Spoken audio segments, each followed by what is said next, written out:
संबोधन केलं असेल वामनदादांचा समकालीन, तर ते विजय आपलं गौतम गवई आणि विजयानंद जाधव या दोन जोडीने केलेले आहेत. यापैकी आज आपल्यासमोर गौतम गवई हे प्रख्यात गायक उपस्थित आहेत. आपण त्यांच्याशी बातचीत करूया.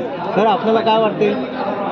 आज राजयोग मंगल कार्यालय मंगल लॉन्स पडेगाव या ठिकाणी बामसेप संघटनेचं 40वं राष्ट्रीय अधिवेशन या ठिकाणी पार पडत आहे.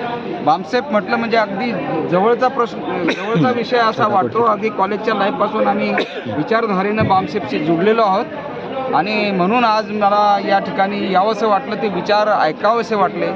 या ठिकाणी अनेक महत्त्वाच्या विषयावरती उहापोह झालेला आहे.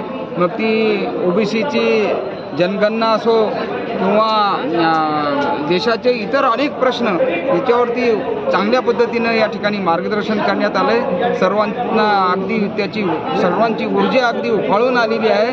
जेवढा बी वर्ग या ठिकाणी आलेला आहे, 2-2.5 हजार लोकांचा जमाव आहे या ठिकाणी. तर ते सर्व अगदी चार्ज झालेले आहेत आणि बामसेपचं नेतृत्व करणारे वामनराव मेश्राम यांचे शब्द हे मनाला अगदी भिडलेले आहेत आणि सर्वांनी आता ती खूणगाठ बांधलेली आहे की बामसेपचे विचार आपल्याला खऱ्या अर्थाने आपल्याला पुढं घेऊन जाणंच गरजेचं आहे. आणि म्हणून आज मी या ठिकाणी त्यांचा संपूर्ण कार्यक्रम ऐकलेला आहे आणि मी माझं मत या ठिकाणी मी बामसेपच्या पाठीमागे उभा करत आहे. आपण पोस्ट खात्यामध्ये नोकरी करत होता आणि देवीनगर घाटीमध्ये आपण वास्तव्याला होता. हो, वामन मेश्राम साहेब जयसिंगपुरामध्ये तिथे त्यांचं कार्यालय होतं, ते विद्यार्थी संघटनेचे हे होते. तेव्हापासूनचा प्रवास आपल्याला माहीत आहे. आज आपल्याला काय वाटतं त्यांच्याबद्दल? नाही, त्यांनी संपूर्ण आयुष्यच या संघटनेला घालवलेलं आहे. त्यांना कॉलेजच्या लाईफपासून आम्ही पाहतो. आम्ही त्यांच्या अनेक वेगवेगळ्या मोर्चामध्ये सहभागी झालो, वेगवेगळ्या सभा अटेंड केलेल्या आहेत आणि आजही त्यांचं वय अतिशय आता उतार वयाकडे त्यांची वाटचाल चालू झालेली जरी असली तरी ते फार मोठ्या ताकदीनं विषय मांडतात आणि समाजाला जागृत करण्याचं फार मोठं काम ते करत आहेत. आंबेडकरी चळवळीमध्ये असा नेता पाहण्याला फार क्वचितच मिळतो. गायनाच्या क्षेत्रामध्ये तेव्हा तुम्ही बाबासाहेब बुद्धाची चळवळ समाजाच्यापर्यंत पोहोचवण्याचं काम केलेलं आहे. तेव्हाची तुमची गायकी आणि आजची जे कलावंत आहेत यामध्ये काय फरक वाटतो आपल्याला? त्यावेळेसचं जे प्रबोधन व्हायचं ते अगदी त्यावेळेसला टी व्ही नव्हती, रेडिओ होता फक्त. कुठलंही मनोरंजनाचं साधन नव्हतं. आम्ही झोपडपट्ट्यामध्ये अगदी पलंग टाकून त्या पलंगावर बसून 4 लोक बसून आणि रात्रीचे 3-3 वाजेपर्यंत कार्यक्रम करायचो. त्यावेळेस लोकांना घरी जा म्हणून सांगावं लागत होतं. आता संपला कार्यक्रम. आता लोक खाली बसायला तयार नाही.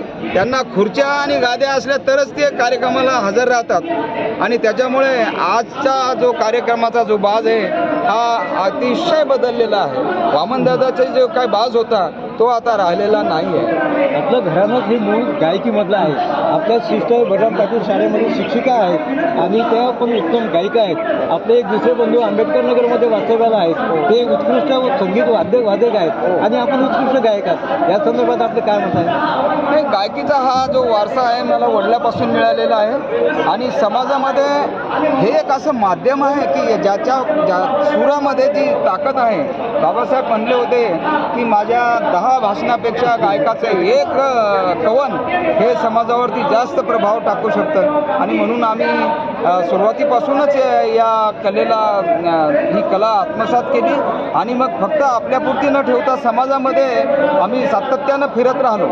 नोकरी करत असताना सुद्धा वेगवेगळ्या ठिकाणी जाऊन आम्ही ह्या कार्यक्रमाच्या माध्यमातून मग ती आंबेडकर जयंती असो किंवा फुले जयंती असो अशा वेगवेगळ्या कार्यक्रमामध्ये आम्ही वेगवेगळ्या ठिकाणी कार्यक्रमाला जाऊन आणि रातोरात प्रवास करून परत ड्युटीवर सकाळीच्या 9च्या ड्युटीला हजर राहत होतो.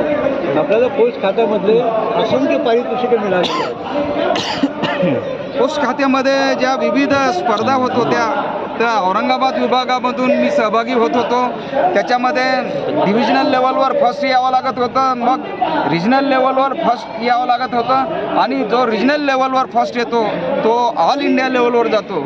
या माध्यमातून मी भारताच्या सगळ्या स्टेट कॅपिटलला जाऊन आलेलो आहे. 10 दिवस त्या ठिकाणी कार्यक्रमात संपूर्ण भारतातले लोक कलाकार त्या ठिकाणी येत होते आणि त्यांच्यासोबत चर्चा आणि त्यांची कलासुद्धा पाहायला ऐकायला मिळत होती. मी ऑल इंडिया लेवलवर अनेक पारितोषिक प्राप्त केलेले आहे. औरंगाबाद शहरामध्ये 80च्या दशकामध्ये विजयानंद जाधव आणि गौतम गवई ही गोड जोडी प्रसिद्ध होती. आज विजयानंद जाधव आपल्यामध्ये आहे, आपल्याला कसं वाटतं? विजयानंद जाधव आणि गौतम गवई आमची जी गायन पार्टी असायची ती खऱ्या अर्थानं समाज प्रबोधनाचं काम करायची.